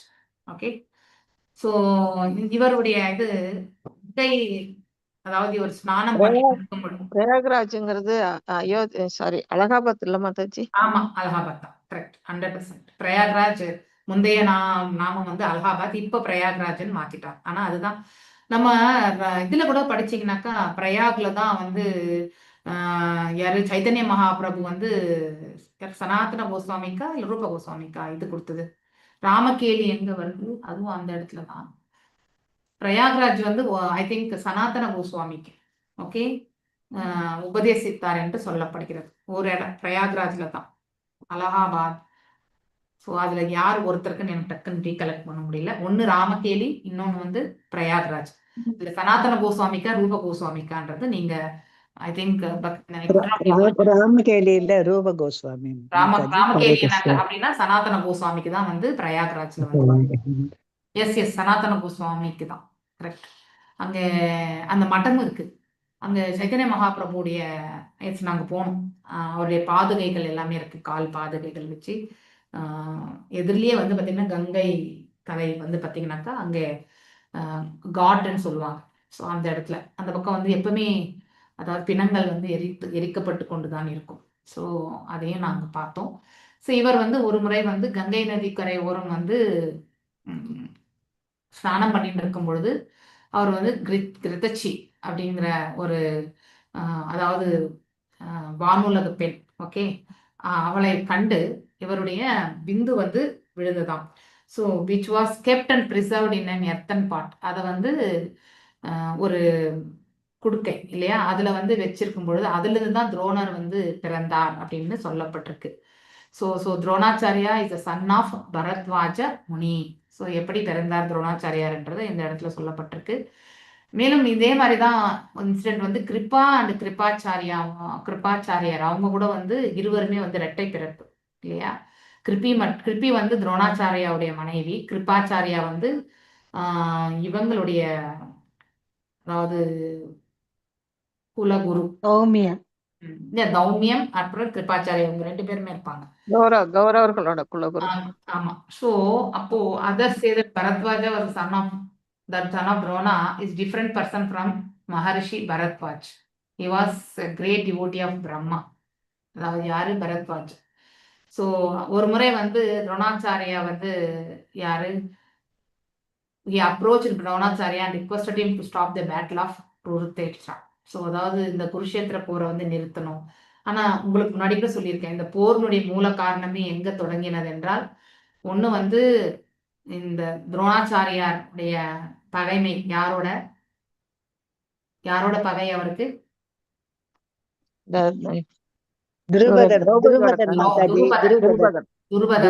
துருபத மன்னரோட இருக்கக்கூடிய பகைமை தான் நேமோ. அதனால என்ன ஆச்சுனாக்கா, இந்த பிள்ளைகளை கொண்டு யாரு இந்த கௌரவர்கள் பாண்டவர்களை கொண்டுதான் வந்து அந்த துருபத மன்னருடைய நாட்டையே வந்து வெற்றி கொண்டார், பாதி சாம்ராஜ்யத்தை வாங்கினார் இல்லையா. அங்கிருந்து தான் இது எல்லாமே வந்து தொடங்கினது அப்படின்னு சொல்லப்படுகிறது.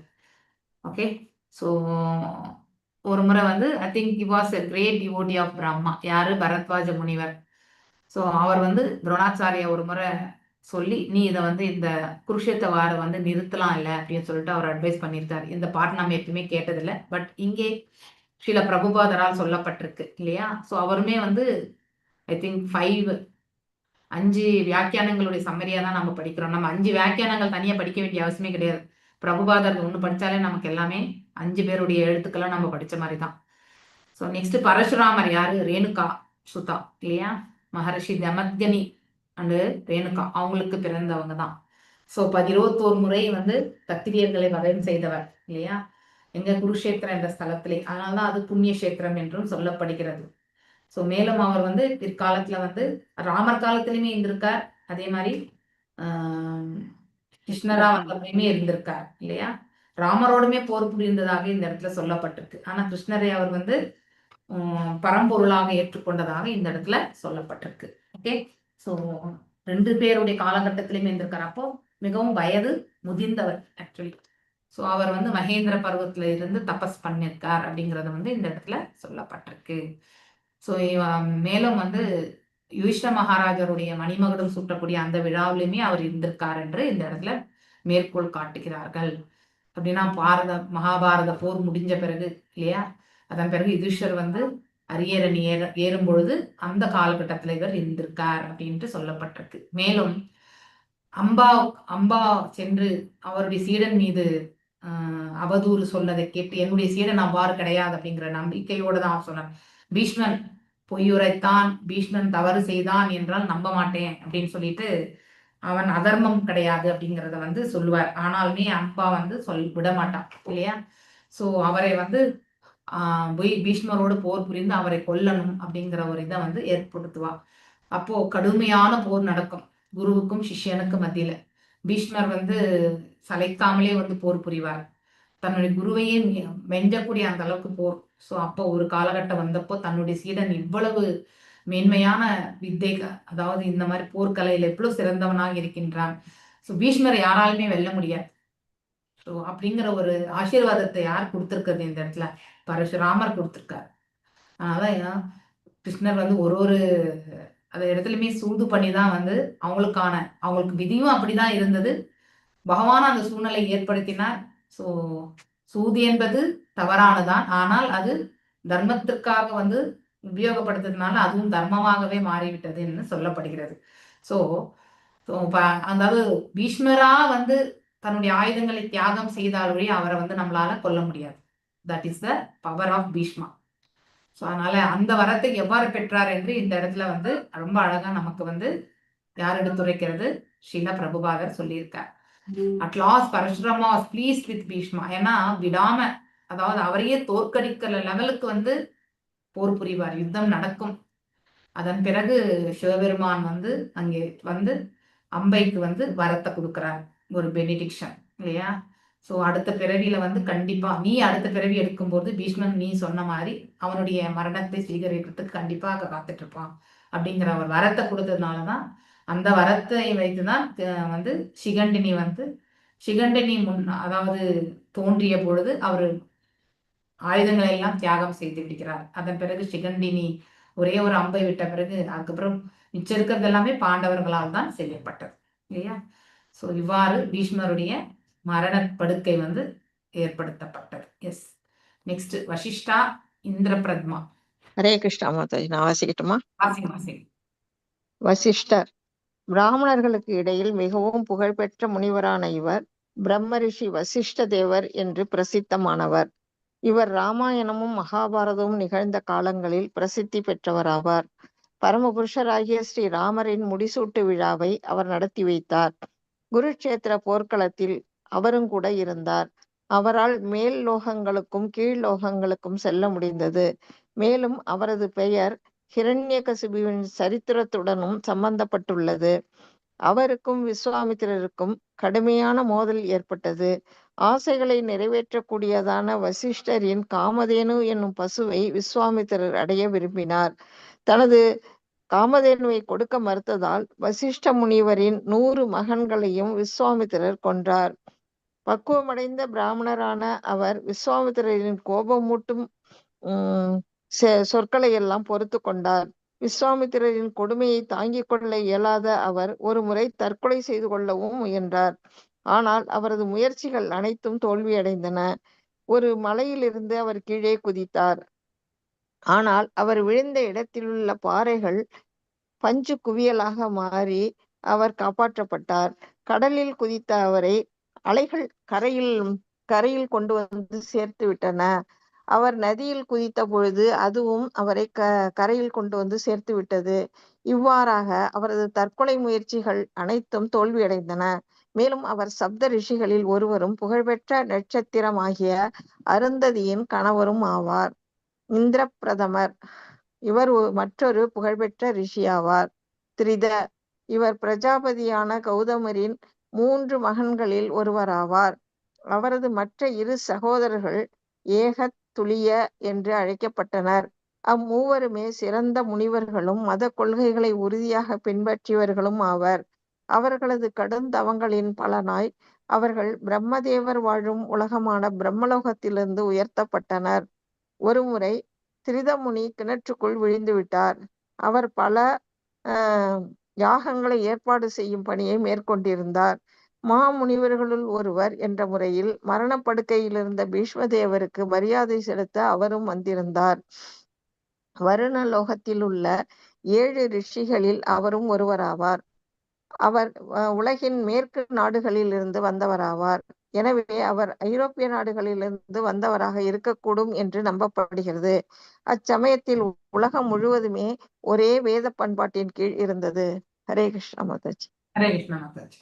ஓகே, ஐ திங்க் இது செல்ஃப் எக்ஸ்பிளனேட்டரி தான். வசிஷ்ட முனிவரை பத்தி நம்ம நிறைய சொல்றதுக்கு எதுவுமே இல்லை. ஏன்னா அவருடைய ராமர் காலத்திலயும் இருந்திருக்கார், கிருஷ்ணர் காலத்திலயுமே இருந்திருக்கார் இல்லையா. மேலும் ராமர் அதாவது அவங்களுக்கு வந்து குலகுரு இல்லையா, வசிஷ்டர் இல்லையா. ஸோ அவருடைய இது இல்லாம எந்த விஷயமே நடக்காது. ஸோ எல்லாருக்குமே வந்து ஒரு குரு என்பது இருக்கணும். ஸோ ஒரு டைனாஸ்டியிலுமே நம்ம பார்க்கும் பொழுது அவங்களுக்கும் ஒரு குரு இருக்கிறத இந்த இடத்துல நம்ம படிக்கிறோம். மேலும் அவர் இந்த குருஷேத்திர போர்லையுமே இருந்ததாக இந்த இடத்துல வந்து ஸ்ரீல பிரபுபாதர் அவர்கள் வந்து நமக்கு எடுத்துரைக்கிறார். மேலும் his name was also connected with the history of Hiranyakashipu. அது எந்த மாதிரிங்கிறது எனக்கு ஒரு டீட்டெயில் தெரியாது. பட் லெட் மீ சி, ஏதாவது இன்புட்ஸ் இருந்தால் நான் வந்து உங்களுக்கு சொல்கிறேன் நான். ஸோ எப்படி இரண்யகசிப்போட இவர் சம்மந்தப்பட்டிருக்கார் அப்படிங்கிறது வந்து நாம் பார்க்கணும். There was a great tension between, அதாவது விஸ்வாமித்திரருக்கும் இவருக்கும் எப்பவுமே உண்டு இல்லையா. விஸ்வாமித்திரருக்கு என்னன்னா அவர் வந்து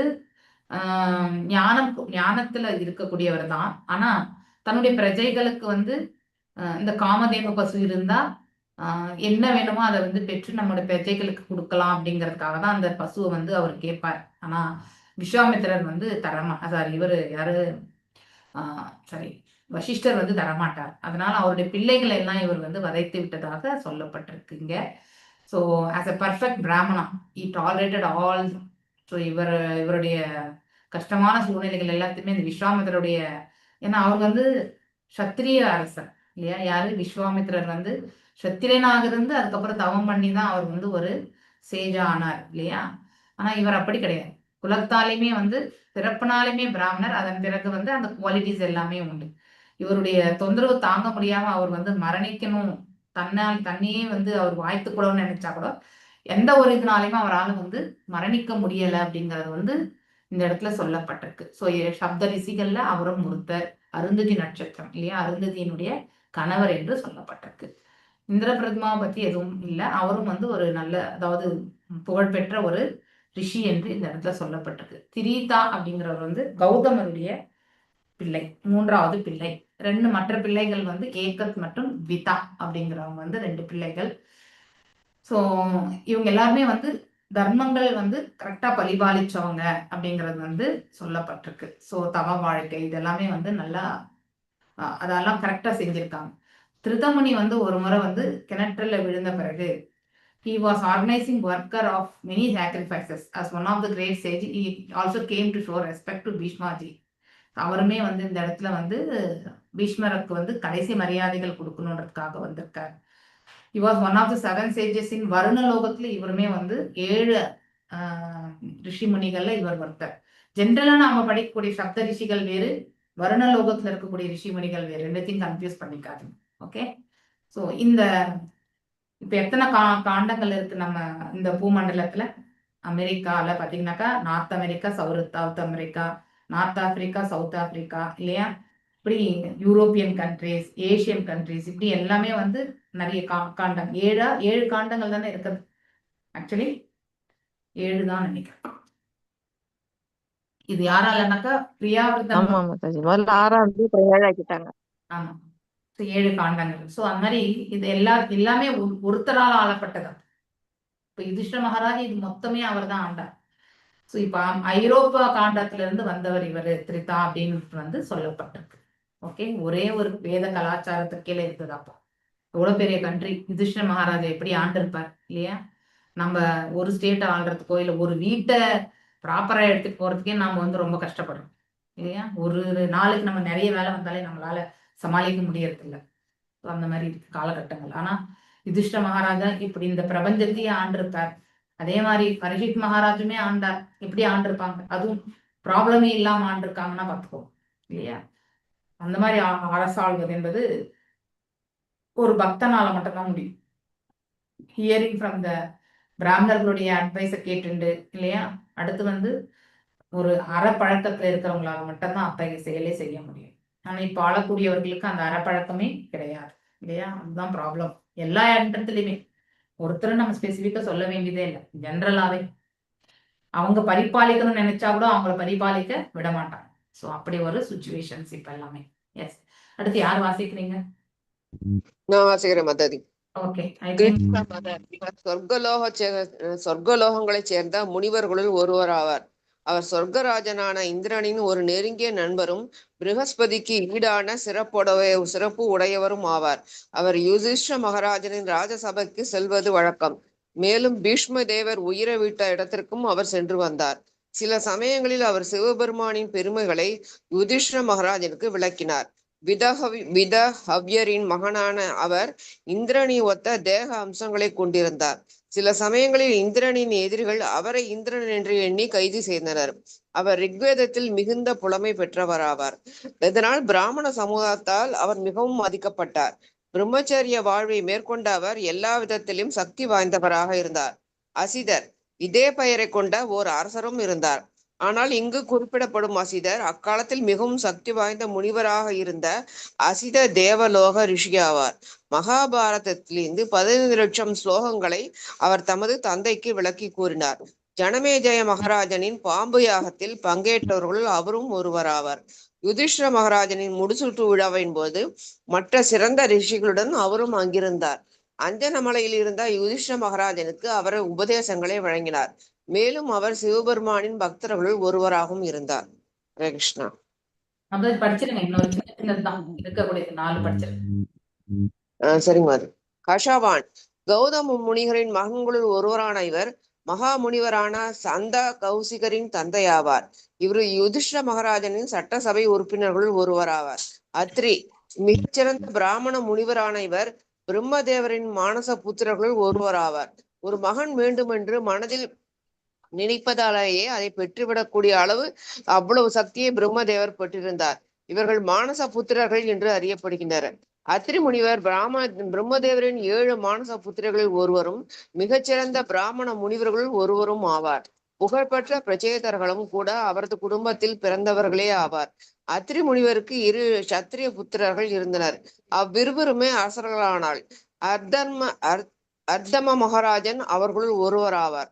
அவர் 21 பிரஜாபதிகளில் ஒருவராக கருதப்படுகிறார். அனசூயா என்பது அவரது மனைவியின் பெயராகும். மேலும் பரீட்சித் மகாராஜனின் மிகப்பெரிய யாகங்களில் அவருக்கு அவர் உதவியாக இருந்தார். கௌஷிகர் இவர் யுதிஷ்ட மகாராஜனின் ராஜசபையில் நிரந்தர உறுப்பினர்களாக இருந்த உறுப்பினர்களுள் ஒருவர் ஆவார். சில சமயங்களில் அவர் பகவான் ஸ்ரீ கிருஷ்ணரையும் சந்தித்திருக்கிறார். இதே பெயரை கொண்ட வேறு சில முனிவர்களும் உள்ளனர்.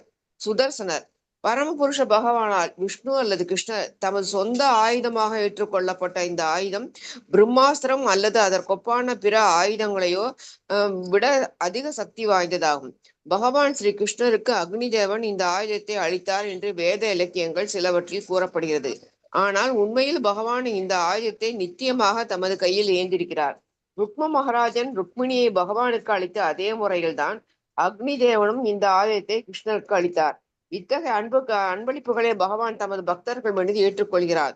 அந்த அன்பளிப்புகள் நித்தியமாக அவருக்கு சொந்தமானவை என்றாலும் அவற்றை அவர் அவ்வாறு ஏற்றுக்கொள்கிறார். மகாபாரதத்தின் ஆதி பருவத்தில் இந்த ஆயுதத்தை பற்றிய விரிவான விளக்கம் ஒன்றுள்ளது. தன்னுடன் போட்டியிட்ட சிசுபாலனை கொல்ல பகவான் ஸ்ரீ கிருஷ்ணர் இந்த ஆயுதத்தை உபயோகித்தார். இந்த ஆயுதத்தினால் சால்வனையும் கூட அவர் கொண்டார். மேலும் சில சமயங்களில் நண்பனான அர்ஜுனுடைய எதிரிகளை அர்ஜுனன் கொள்வதற்கு அதை உபயோகிக்க வேண்டும் என்று பகவான் விரும்பினார். மகாபாரதம் விராட பருவம் 56.3. ஹரே கிருஷ்ண மாதாஜி. தேங்க்யூ மாதாஜி. ஸோ இப்போ கிறிஸ்தாமதா இவருமே வந்து அந்த அதாவது தேவ உலகத்துல இருக்கக்கூடிய ஒரு ரிஷி. ஓகே, மேலும் இந்திரனுடைய நண்பர் மற்றும் வந்து இவர் பிரகஸ்பதியை போன்ற அதே நிலை பொசிஷன். ஓகே, அவர் வந்து மகாராஜா யுதிஷ்டருடைய அரண்மனைக்கு எப்பவுமே வந்து போய் கொண்டிருக்கக்கூடியவர் தான்.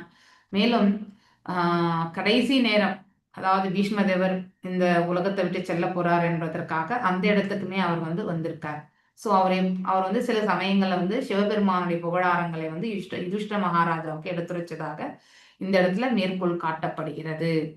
இவர் யாருடைய மகன்? விஹட்யாவியா அப்படிங்கிற அவருடைய மகன். ஆனால் பார்க்கறதுக்கு இந்திரனை போல இருக்கிறதுனால நிறைய வாட்டி இந்திரனால் வரக்கூடிய தொல்லைகள் எல்லாம் இவர் அனுபவித்ததாகவும் இந்த இடத்துல மேற்கோள் காட்டப்படுகிறது. அதாவது தவறுதலாக இவருக்கு அந்த தண்டனைகள் எல்லாம் சேரும். ஸோ அவங்க எல்லாம் இவரை பிடிச்சிட்டு போறாங்க. ரிக்வேதத்துல அவர் புலமை பெற்றிருந்தார் என்பதும் சொல்லப்பட்டிருக்கு. மேலும் பிராமணர்கள்ல நல்ல தகுதி படைத்த ஒரு நிலை, அவர் பிரம்மச்சரியத்தை பூண்டிருந்தார் என்பதும் இந்த இடத்துல மேற்கோள் காட்டப்பட்டிருக்கு. அசித்தர் நம்ம இதுல படிக்கிறோம் இல்லையா, அசித்தர், தேவலர் இல்லையா, நாரதர் எல்லாருமே சொல்லியிருக்காங்க உங்களை பத்தி. ஸ்வயம் நீங்களே சொல்லிட்டு இருக்கீங்கன்னு சொல்லிட்டு யாரு அர்ஜுனர் சொல்லுவார் இல்லையா, விராட் ரூபம் படிக்கும்போது. எஸ், அந்த இது படிக்கும் பொழுது வரும். அப்ப அதே விபூதி யோகத்துல இல்ல, விராட் ரூபம் பரபிரம்மா பரந்தாம், அதுதானே அந்த ஸ்லோகம் தானே அது.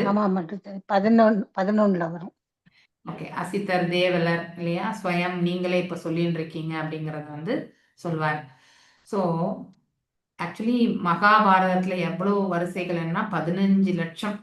ஈவன் பாகவத புராணம் கூட அது எண்ட்லெஸ்ஸா போயிட்டு இருக்கக்கூடிய புராணம் என்று ஒரு சில இதுல வியாக்கியானங்கள்ல படிக்கும்பொழுது தெரியாது. நமக்கெல்லாம் தெரிஞ்சது 18,000 ஸ்லோகங்கள் இல்லையா. ஆனா உண்மையிலே ஒன்லி 18,000 ஸ்லோகங்கள் கிடையாது. பகவானுடைய லீலைகள் எல்லையற்றவை. அது போல அவருடைய லீலைகளுமே எல்லையற்றது. சிலது மட்டும்தான் எங்க இடத்துல வியாசதேவர் ரெஃபர் பண்ணியிருக்காரு. அந்த லீலைகளை இன்னும் கூட கோர்ஸ் எக்ஸ்பான்ஷனா போயிட்டே இருக்கக்கூடிய ஒன்று தான் இன்ஃபினிட்டி ஆக்சுவலி. அதாவது பாகவத புராணம் என்பது எல்லையற்றது. ஆனா நம்ம அத்தனையுமே நம்மளால புரிஞ்சுக்கக்கூடிய இன்டெலிஜென்ஸும் கிடையாது, மேலும் நமக்கு அவகாசங்களும் கிடையாது இல்லையா. இந்த 18,000 ஸ்லோகங்கள் வாசிக்கிறதுக்கே நமக்கு ஆயுட்காலம் பத்தாது இல்லையா. அதனாலதான் இந்த 18,000 ஸ்லோகங்கள், அதுவுமே 6,000 6,000 6,000 என்று நீங்க பார்க்கும் பொழுது இந்த எதன் அடிப்படையில் என்னும் பொழுது 3 விதமான நிலைகள்ல எடுப்பாங்க. ஐ திங்க் குணாதிசயங்கள் அடிப்படையில் தத்துவம், அது மாதிரி இந்த புராணங்களுக்கு சொல்றது. புராணங்கள் 18 புராணங்கள், சாரி நான் மிஸ்டேக் பண்ணிட்டேன், 18 புராணங்கள். 18 புராணங்கள்ல சத்வத்துல வரக்கூடிய புராணம், அடுத்து ரஜோல வரக்கூடிய புராணம், அடுத்து தமசிக்ல வரக்கூடிய பிற புராணங்கள் உண்டு. ஓகே, ஸோ அப்படி இந்த Bhagavatam it is beyond that actually. Okay, அதனால இது அமலம் புராணம்னு சொல்லுவாங்க. இந்த 18,000க்கு பிரிவு உண்டு. அது பேஸ்ட் ஆன் குணாஸ் கிடையாது. It's not on gunas actually. அது என்ன குணாஸ்ன்றதை நான் சொல்றேன் நான். ஸோ அந்த மாதிரி இந்த எல்லையற்ற அதாவது ஸ்லோகங்களை கொண்டதுதான் பாகவத புராணம் என்று சில வியாக்கியானங்கள்ல சொல்லப்படுறது மேற்கோள் காட்டப்படுகிறது. ஸோ இது இன்னும் போயிட்டே இருக்கக்கூடிய ஒன்று தான். இது டெஃபினேட் பண்ண முடியாது. ஏன்னா ஒவ்வொன்றுமே லீலைகள் தான் இல்லையா. எல்லா லீலைகளையுமே இந்த இடத்துல சொல்லலை. இது எல்லாமே காலம், சூழல், அதற்கேற்றவாறு சொல்லப்பட்டிருக்கு. இது ஒரு சீக்வென்ஷியல் ஃபார்மா எடுத்துட்டு போகல நம்ம இல்லையா.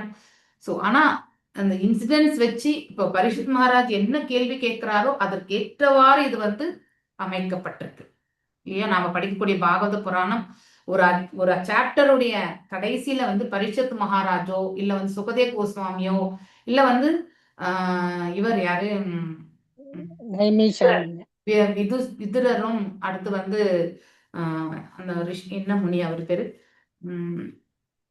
மைத்ரேயர் முனி. ஓகே, மைத்ரேய ரிஷி, அவங்க 2 பேருக்கு இருக்கிற உரையாடல், இல்லைன்னா சௌனக ரிஷி மற்றும் சூத கோஸ்வாமி, இப்படி அவங்களுடைய கேள்விகள் பாத்தீங்கன்னாக்க ஒரிஜினலா வந்து அந்த கேள்விகள் எல்லாமே வந்து பரீட்சித் மகாராஜ் கேட்டிருப்பாரு. ஆனா அதே மாதிரி வந்து இவங்களுக்கு உள்ள நடக்கக்கூடிய உரையாடலாக நிறைய இடங்கள்ல நம்ம அந்த போர்வை வந்து எடுத்துட்டு செல்லப்படுகிறது இல்லையா? ஆனா அதாவது ஒரு விஷயம் வந்து நடந்ததுனால அடுத்த விஷயம் இது நடந்ததுன்னு நம்ம அடுத்த சாப்டருக்கு நம்ம கணக்கு வச்சுக்க முடியாது. ஓகே, ஸோ இது எல்லாமே காலம், சூழல், எங்கெல்லாம் நடந்திருக்கோ கேள்விகள் கேட்ட விதத்துக்கு அதுக்கேற்றவாறு இது வந்து எடுத்து செல்லப்படுகிறது. ஓகே, அந்த மாதிரி போர்வையில தான் எடுத்துட்டு போகணும். அதனால இந்த வரலாறு சிறப்புமிக்க இந்த இது எல்லாமே வந்து இதோட முடிவு கிடையாது, 18,000தோட கிடையாது, அதற்கும் மேற்பட்டதுதான் என்பதை நாம தெரிஞ்சுக்கணும். எஸ், 18 புராணங்கள் வந்து 6 வந்து சத்வம், அனதர் 6 வந்து ரஜோ, அதுக்கு அடுத்து வந்து தமஸ். இதன் அடிப்படையில தான் ஸோ நிறைய புராணங்கள் வந்து தாமசிக் இதுலயுமே வரக்கூடியது உண்டு. ஓகே, ஸோ அப்படின்னா இந்த தேவர்கள்ல வரக்கூடிய சில விஷயங்கள் எல்லாமே வந்து அந்த தாமசிக்லயுமே உண்டு. ஓகே, நாம நிறைய புராணங்கள் வந்து கேட்கிறோம், பேரெல்லாம் வருது. ஆனா அது எந்த கேட்டகரி கீழே வருதுன்றத வந்து நாம தெரிஞ்சுக்கணும். ஆனா இது வந்து அமலம் புராணம் இந்த 3 குணங்களுக்குமே அப்பாற்பட்ட நிலையில இருக்கக்கூடியது. அப்படிப்பட்ட ஒரு நிலைக்கு நாம போகணும்னா இந்த அமலம் புராணத்தை நாம கேட்டறிவதால் மட்டும்தான் நம்மளால போக முடியும் இல்லையா? சோ அவ்வளவு மகிமை பெற்றது. இந்த ஒரு புராணத்தை படிச்சாலே நம்ம வேற எந்த புராணமும் படிக்க வேண்டிய அவசியமே கிடையாது. இதை புரிஞ்சுக்க நம்ம முயற்சி பண்ணா கூட போதும். சோ அவ்வாறு அசித்தர் வந்து நிறைய one of the members of snakes, அதாவது ஜனமேஜயம் செய்த யக்னத்துல அவரும் இருந்திருக்கிறது தான் இந்த இடத்துல சொல்லப்படுகிறது. யுதிஷ்டிர மகாராஜாவுடைய மணிமுகடத்தின் போதும் அவர் இருந்தார் என்று சொல்லப்பட்டிருக்கு. கக்ஷிவன் இவர் வந்து கௌதம முனிவருடைய அதாவது மகன் மற்றும் வந்து சந்த கௌஷிகா அவருடைய தந்தையும் ஆவார். ஸோ இவரும் வந்து யுதிஷ்டிர மகாராஜாவுடைய அரண்மனை அரசவையில இருந்ததா சொல்லப்பட்டிருக்கு. அத்திரி முனி பத்தி நம்ம படிச்சிருக்கோம் இல்லையா? இந்த மானசபுத்திரர்கள் அப்படிங்கிற 7 சப்த ரிஷிகள் சொல்றோம் இல்லையா? அவங்க வந்து நம்ம ஐ திங்க் எந்த சாப்டர் அது 10வது சாப்டர்ல தானே 10வதுல தானே வருது அந்த சாப்டர் வந்து. அதாவது 7 பிற முனிவர்களும் 4 ரிஷிகள் அதாவது குமாரர்கள் மற்றும் வந்து 7 பிற முனிவர்கள் அப்படின்னு நம்ம படிக்கிறோம் இல்லையா? அதுல கௌதமர் எல்லாமே வரும். அந்த இதுதான் இது. ஓகே, அத்திரியும் அதுல ஒருத்தர். ஸோ யாரெல்லாம் வந்து அந்த மானசபுத்திரர்களை வர்றாங்கனாக்கா பிருகு, ஓகே, பிருகு, அதுக்கப்புறம் வந்து இவர் அத்திரி, அடுத்து வந்து கௌதமர், அடுத்து வந்து தக்ஷன், அடுத்து வந்து வசிஷ்டர், விஸ்வாமித்திரர். மரிஷி, விஸ்வாமித்திரர் கிடையாது மாதாஜி, விஸ்வாமித்திரர் கிடையாது, மரிச்சி. விஸ்வாமித்திரர் வந்து இஸ் நாட் பேசிக்கலி பிராமின் கிடையாது, அவர் வந்து சத்திரியன், அவர் வந்து ஒரு அரசர். ஓகே, பேசிக்கலி முன்னாடி படிச்ச மாதிரி அந்த பசுக்காக தான், அந்த காமதேனு பசுக்காக தான் அவர் வந்து இவ்வளவு இது பண்ணி அதுக்கப்புறம் நீ மட்டும் தபஸ் பண்றியா, நானும் பண்றேன் பாருன்னு சொல்லிட்டு திருசங்கு சொர்க்கத்தையே வந்து படைச்சவர் இல்லையா? இவ்வளவு டன் இன் ரைட் ஆட்டிடியூட்ல பண்ணிருக்கலாம் இல்லையா? ஆனா அங்க சுயநலம் என்பதும் கொஞ்சம் இருந்தது இல்லையா? தன்னுடைய பவர்ஸ், தன்னுடைய தவ வலிமை, இதெல்லாம் வந்து மிக மிக தவறான ஒன்று ஆக்சுவலி. பொதுவான நோக்கம் இருந்தது அவரது. ஆனா அந்த பொதுவான நோக்கத்திற்கு அவர் கையாண்ட விதம் வந்து தவறு இல்லையா? அந்த கிருத்து முனி, அடுத்து புலஹாச முனி, இவங்க எல்லாருமே சப்த ரிஷிகள்ல வருவாங்க ஆக்சுவலி. ஓகே, நீங்க படிச்சிருப்பீங்க அந்த 7 பிற முனிவர்கள்ல போய் 25 பேர் மொத்தம். சரியா? அந்த மாதாஜி விஸ்வாமித்திரர் பேரும் அதுல வருது. அத்ரி, பரத்வாஜர், ஜமதக்னி, கௌதமர், கஷ்யபர், வசிஷ்டர் மற்றும் விஸ்வாமித்திரர். விஸ்வாமித்திரர் வந்து சத்திரியர் மாதாஜி, அவர் கிடையாது. ஓகே, நான் செக் பண்ணிட்டு கன்ஃபார்ம் பண்றேன். சத்திரியர் தான், ஆனா முனிவர் அந்த இதுல வந்துடுறாங்க. பெரும் முனிவர் முதல்ல படைக்கிறது இங்க கிடையாது மாதாஜி. முதல்ல பிரம்மர் படைக்கும் பொழுது மனதிலிருந்து தோன்றியது, அதுல இருந்து எடுக்கணும் நீங்க. ஓகே, விஸ்வாமித்திரர் ராஜரிஷின்னு சொல்லுவாங்க மாதாஜி. ஆமா, ராஜரிஷி அவர் வந்து. அவர் கண்டிப்பா கிடையாது. சோ இன்னி ஃபேமிலி த கிரேட் பிரச்சேதர்களோட அத்ரி முனிவர் வந்து அவருடைய குடும்பத்துல இருந்து வந்தவங்கன்றத வந்து இந்த இடத்துல மேற்கோள் காட்டப்படுகிறது. Okay, 2 Kshatriya sons who became kings. King Ardhama is one of them and is counted as one of the 21 Prajapatis. 27 பிரஜாபதியில அவரும் ஒருத்தர்னு இந்த இடத்துல நம்ம படிச்சது. பிரஜாபதிகள் எத்தனை பிரஜாபதிஸ் நம்ம படிச்சது? 14 பேர். 16 16. 14. ஓகே. பட் இங்க 21 சொல்றாங்க. மேபி காலம் சூழல் இதெல்லாம் வந்து டிஃபரெண்ட் அந்த மாதிரி எடுத்துக்கணும் நம்ம வெவ்வேறு காலகட்டங்கள். ஏன்னா ஒரு கல்பத்துல நீங்க எத்தனை கிடைக்குது உங்களுக்கு வந்து திவ்ய யுகங்கள் 21 திவ்ய யுகங்கள் இன்டு 14 மனுக்கள் இத்தனையும் சேர்ந்தது ஒரு கல்பம் ஆகிறது இல்லையா? அது மாதிரி எந்த கல்பத்துல இவங்க இருந்திருப்பாங்கன்றத வந்து நம்மளால சொல்ல முடியாது இல்லையா? ஸோ காலம் மற்றும் சூழலுக்கு ஏற்றவாறு நாம் இதை எடுத்துக்கணும். கௌஷிக முனி ரிஷி யாருடையது? மகாராஜா யுதிஷ்டருடைய அரசவையில் இருந்தவர், ஆக்சுவலி பர்மனன்ட். ஓகே. ஸோ பிரம்மாவோட மானச புத்திரர்கள் பேர் வேறையா இருக்கு. மரிச்சி, அத்ரி, அங்கீரஸ், புலஸ்தியர், உலகா, ரது மற்றும் வசிஷ்டர். எஸ், அந்த 7 மானச புத்திரர்கள். இவர் கிடையாது, ஆனா விஸ்வாமித்திரர் கிடையாது. ஓகே. 7. பிருகு முனி தான் ஃபர்ஸ்ட். ஓகே, அதுல வந்து ஸோ சுதர்ஷனா அப்படிங்கிறது இது ஃபர்ஸ்ட் டைம் நான் கேட்குறேன். ஏன்னா கௌஷிகரை பத்தி கூட நம்ம கேட்டிருக்கோம். ஸோ அவருமே வந்து ஒரு ரிஷி தான். So this wheel is accepted which is accepted by the, அதாவது சுதர்ஷன் சக்கரம் இல்லையா? சுதர்ஷன் சக்கரம். So as is personal weapon. So இந்த சுதர்ஷன் சக்கரம் எப்படி பிறந்ததுன்னு சொல்ல முடியுமா? யார் பண்ணி கொடுத்தாங்கன்னு? There is a story behind that actually. அந்த காண்டவனத்தும் போது கிருஷ்ணருக்கு வந்து அக்னி பகவான் கொடுத்ததுதான் நம்ம கதையில வருது. படிச்சிருக்கோம் மாதாஜி. எஸ், அக்னி பகவான் கொடுக்கிறது தான் சுதர்ஷன் சக்கரம். Correct, that is right. Okay. Greater than brahmastras. பிரம்மாஸ்திரத்தை விட சுதர்ஷன சக்கரத்துக்கு மிஞ்சின எதுவுமே கிடையாது இல்லையா? So Agni Devar fire god presented this weapon to lord Krishna, இங்கேயே சொல்லியிருக்காங்க. But factually this weapon is eternally carried by the lord. எப்பவுமே பகவான் கையில தான் இருக்கும் இது இல்லையா? சங்கு சக்கரம். அக்னியேவ presented this weapon to Krishna in the same way that Rukmini was given to Rukma. Rukma வந்து என்ன பண்றாரு? ருக்மிணியை வந்து கிருஷ்ணருக்கு தான் கொடுக்கணும்னு நினைக்கிறார். ஆனா அந்த ருக்மி வந்து அண்ணன், ருக்மி வந்து அண்ணன், அவனுக்கு வந்து சிசுபாலனுக்கு தான் திருமணம் பண்ண வைக்கணும்னு நினைப்பான் இல்லையா? ஸோ அதையும் மீறி வந்து ருக்மி என்ன பண்ணுவான்? அவருடைய தந்தையான ருக்மாவை வந்து சிறைச்சாலையில போட்டுட்டு தங்கையுமே வந்து ஹவுஸ் அரெஸ்ட் தான். ஸோ எப்படி சிசுபாலனுக்கு வந்து கல்யாணம் பண்ணி கொடுக்கணும், கிருஷ்ணருக்கு மாத்திரம் கொடுக்க கூடாது அப்படிங்கிற ஒரு இதனால. ஆனா கடைசியில கிருஷ்ணர் வந்து அங்க வந்து அழைச்சிட்டு போறாரு இல்லையா ருக்மணியை வந்து. அதையும் நம்ம கிருஷ்ணா புக் ரீடிங்ல படிச்சிருக்கோம் இல்லையா? there is an elaborate description of the weapon இந்த சுதர்ஷன சக்கரத்தை பத்தி ரொம்ப டீட்டெயிலா சொல்லப்பட்டிருக்கு ஆதி பர்வத்திலன்னு இந்த இடத்துல மேற்கோள் காட்டுகிறார் ஷிலா பிரபுபாதர்.